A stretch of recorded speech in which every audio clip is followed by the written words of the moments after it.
Memorial Day weekend is here, and a hotspot destination for many people is the beach or the pool or just anything outside. But before you spend a day out in the sun, let's talk about some sunscreen because there is a wall of products to choose from. How do you know which one is the best one for you? We're joined today by dermatologist Dr. Deborah Dorrell at Novant Health Premier Medical Associates. And so we're talking about the importance of sunscreen ahead of the summer and skin cancer and things that you need to avoid. We want to make sure that you get your questions answered, so you can text our expert directly. Your question, 336-379-5775. Your question is anonymous, but you get your question answered in real time. All right, so let's just start with the obvious. How do we pick a good sunscreen? Because there is a wall of sunscreens whenever you go to the store. There are. It can be intimidating. So there are a few different factors that you want to take into account when you're buying a sunscreen. The first is that you buy something that is broad spectrum. So that means that it covers both UVA and UVB rays from the sun. UV stands for ultraviolet. So that's what causes damage to our skin when it touches us. So that's the first thing, a broad spectrum. The second is you look at the SPF, which is the sun protective factor. It should be at least 30 or above. 30 SPF gives you about 97% blockage from the sun's UV rays, which is pretty good. Getting much higher than that doesn't make much of a difference. I prefer that sunscreens are water resistant. There's no true waterproof sunscreen. So remember, even with the water resistant one, you have to reapply after swimming or after heavy activity that's caused sweating. And I prefer mineral sunscreens. They're thought to be physical blockers rather than chemicals. They're made out of zinc oxide, titanium dioxide, and you can think of them kind of like a mirror on the skin. It actually reflects UV rays off. Whereas chemical sunscreens, they sit on your skin and they absorb the sun into them instead of letting it sit on your skin and get into the cells. So I prefer the physical ones. They last a little bit longer. You don't have to wait for them to work once you apply them like you do with the chemicals, and they cause less irritation to the skin. Are the mineral ones the ones that are like the ones that you can see like the white on you? So exactly, which comes to my last factor. I prefer a tinted mineral sunscreen. The minerals do rub on pretty white. They can be thick. It can give you that, characteristic white nose that people try to avoid for aesthetic purposes. But the tint gives a pigment to the sunscreen, so it rubs in nice. It's almost like a concealer.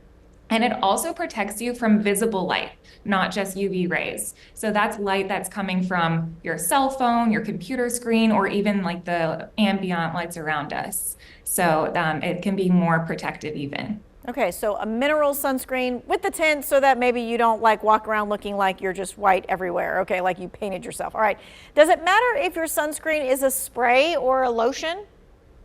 It does not matter so much. I think either way, you just have to be careful that you're applying to the whole surface and you're applying thick enough. The sprays, if you're in a windy environment or if you're too far away, you could miss patches. So you just have to be careful to be close enough that you're getting a good even coat on the skin. But at the end of the day, whatever you're more comfortable putting on and is more convenient for you, that's fine. Is it enough to just spray your skin with the spray, or do you have to then rub it in? It's enough to spray, but you have to let it dry. So don't spray and then put your clothes right on, or spray and then jump into the pool. You have to spray and let it dry. So we're talking 5 minutes or like 10 minutes? Until you feel sticky. It'll feel wet when it goes on and then it starts to feel sticky. So yeah, about 5 minutes. But if it's a chemical sunscreen, which most sprays are, it takes a good 15 to 20 minutes for that chemical to start working once it's on your skin. So you have to take that into account as well. Gotcha. Okay. So what are the other options for protection? Like, are there items that people should wear that would help that out? Yes, I like to think of sunscreen as your last defense. So any areas that you're not able to otherwise cover from the sun should have sunscreen on them. But really the first line of defense should be shading your body. And I usually do that through UV protective clothes or shades. So UV protective means that the thread of the clothes are tight weave so that the UV rays aren't getting through. If you hold certain things up to the light and you can see light coming through, that means they're somewhat threadbare and they're not protected from UV rays, but the UPF graded clothes are. So I think you should wear a wide brimmed hat with UPF factor. I prefer covering up with long sleeves, even long pants when you know you're going to be out in the sun. Even though people want to wear tank tops, short sleeves because they think they're cooling, the dry fit UPF clothes that are long sleeve, they're actually more cooling than the short sleeve options. If you look at professional landscapers, most of them are wearing long sleeved items. So they've learned that hint or that tip that it's actually more cooling.